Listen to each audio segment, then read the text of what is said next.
Hello everyone, my name is Bright. Today we will learn laser applications.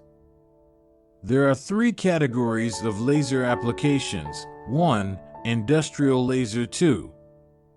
Medical laser. 3. Military field. Industrial laser fields include laser marking, laser engraving, laser cutting, laser welding, laser cleaning, laser heat treatment, laser printing. The application of laser technology in medical treatment include laser life science research, laser diagnosis, laser therapy, among which laser therapy is divided into laser surgical treatment, non-surgical treatment of weak laser biostimulation, and laser photodynamic therapy.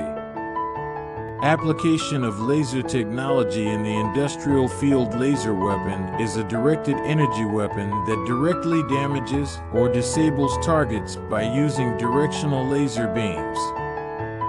According to different combat purposes, laser weapons can be divided into two categories: tactical laser weapons and strategic laser weapons.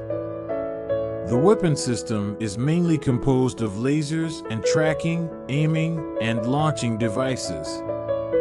In 2013, lasers commonly used include chemical lasers, solid-state lasers, and CO2 lasers. Laser weapons have the advantages of fast attack speed, flexible steering, precise strikes, and immunity to electromagnetic interference, but they also have weaknesses such as being susceptible to weather and environmental influences. That's all for today. If you like it, please like and collect my video. Thank you.